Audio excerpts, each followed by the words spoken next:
నమస్తే అండి. నేను డాక్టర్ సుజిత్ ఓంకారం, కన్సల్టెంట్ పీడియాట్రిక్ ఆర్థోపెడిషియన్ అంకుర హాస్పిటల్స్ నుంచి. ఈరోజు మనం సెరెబ్రల్ పాల్సీలో బోటాక్స్ ఇంజెక్షన్స్ గురించి తెలుసుకుందాం. బేసికల్లీ సెరెబ్రల్ పాల్సీలో ఏమవుతుంది, బ్రెయిన్ నుంచి వచ్చే ఇంపల్సెస్, కండరాలకు వచ్చే ఇంపల్సెస్ అన్‌రెగ్యులేటెడ్‌గా ఉండి కొంచెం టైట్‌నెస్ కాజ్ చేస్తాయి మజిల్స్‌లో. దీనివలన ఏమవుతుంది, మజిల్స్ చాలా టైట్‌గా ఉంటాయి. యూజువల్ ట్రీట్మెంట్ వచ్చి ఫిజియోథెరపీ అండ్ బ్రేసెస్ వాడుకోవాల్సి ఉంటుంది. సమ్‌టైమ్స్ మనం ఎంత ఫిజియోథెరపీ చేసినా కానీ మజిల్స్ చాలా టైట్‌గా ఉంటాయి. ఈ టైట్‌నెస్ వలన వాళ్ళు టో వాకింగ్ లేదంటే మోకాలు వంచి నడవడం అంటూ ఉంటుంది.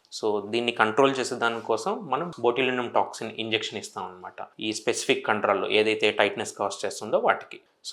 ఈ బొటాక్స్ ఇంజెక్షన్స్ ఎలా పనిచేస్తాయంటే, ఈ న్యూరోమస్కులర్ జంక్షన్స్ దగ్గర అసెటైల్ కొలిన్ అనే హార్మోన్ని రిలీజ్ కాకుండా, న్యూరో ట్రాన్స్మిటర్ని రిలీజ్ కాకుండా ఇన్హిబిట్ చేస్తుంది. దీని వలన టైట్నెస్ అనేది తగ్గి మనకి టో వాకింగ్ కాస్త సరి అవ్వడం అండ్ మజిల్ టైట్నెస్ కాస్త సరి అవ్వడం ఉంటుంది. కాకపోతే బొటాక్స్ ఇంజెక్షన్స్తోనే కంప్లీట్గా బాగవుతుంది అంటే కాదు. బొటాక్స్ ఇంజెక్షన్స్తో పాటు ఫిజియోథెరపీ అండ్ బ్రేసెస్ కూడా కంపల్సరీ. ఈ బొటాక్స్ ఇంజెక్షన్స్ అనేది ఎవరికి ఇవ్వకూడదు అనేది కూడా ఇంపార్టెంట్ అండి.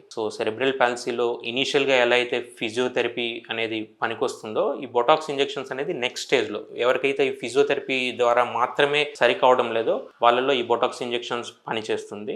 అండ్ కంట్రాక్చర్స్ అని అంటాం, ఎక్కడైతే ఈ లాంగ్ స్టాండింగ్ కేసెస్లో మజిల్ అనేది లెంతే తగ్గిపోతుంది, దాన్ని కంట్రాక్చర్స్ అంటాం. ఈ లెంత్ తగ్గిపోయిన కేసెస్లో మనం బొటాక్స్ ఇంజెక్షన్స్ ఇచ్చినా పని చేయదు. వాళ్ళలో మనం సర్జికల్ ఆప్షన్, సర్జరీ చేసి కండరాలని మనం లూజ్ చేయాల్సి ఉంటుంది. ఈ బొటాక్స్ ఇంజెక్షన్స్ అనేది ఎలా ఇస్తామంటే, యూజువల్లీ జనరల్ అనస్థీషియాలో ఏదర్ ఫ్రీ హ్యాండ్ టెక్నిక్ ద్వారా కానీ లేదంటే అల్ట్రాసౌండ్ గైడెన్స్ ద్వారా కానీ ఇస్తాం. యూజువల్లీ చేతికైతే అల్ట్రాసౌండ్ గైడెన్స్ ప్రిఫరబుల్. ఇక్కడ అంకుర హాస్పిటల్స్లో మేము కాళ్ళకి చేతికి అన్ని అల్ట్రాసౌండ్ గైడెన్స్లోనే బొటాక్స్ ఇంజెక్షన్స్ ఇస్తాం. మనం కరెక్ట్గా ఏ మజిల్లో అయితే ఇవ్వాలనుకుంటాం ఆ మజిల్కే కరెక్ట్గా డైరెక్ట్ చేయొచ్చు. అండ్ ఈ బొటాక్స్ ఇంజెక్షన్స్ అనేది ఎవరికి ఇవ్వకూడదు అనేది కూడా ఇంపార్టెంటే.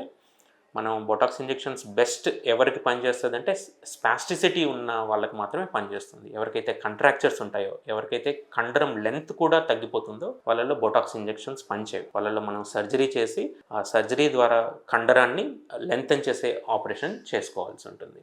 బొటాక్స్ ఇంజెక్షన్స్ 3 కంటే ఎక్కువ సార్లు ఇవ్వడం వలన దాని ఎఫెక్ట్ అంత ఉండదు అండ్ మజిల్ వీక్నెస్ కూడా వచ్చే అవకాశం ఉంటుంది.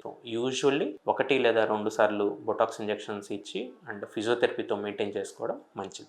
మీ పిల్లల్లో కానీ సెరెబ్రల్ పాల్సీ ఉండి, టో వాకింగ్ ఉండి, లేదంటే మోకాలు వంచి నడుస్తూ ఉన్నారంటే దగ్గరలో ఉన్న పీడియాట్రిక్ ఆర్థోపెడిషియన్ని కలవండి అండ్ ఈ కండిషన్కి బొటాక్స్ ఇంజెక్షన్స్ పనిచేస్తుందో లేదో తెలుసుకోండి.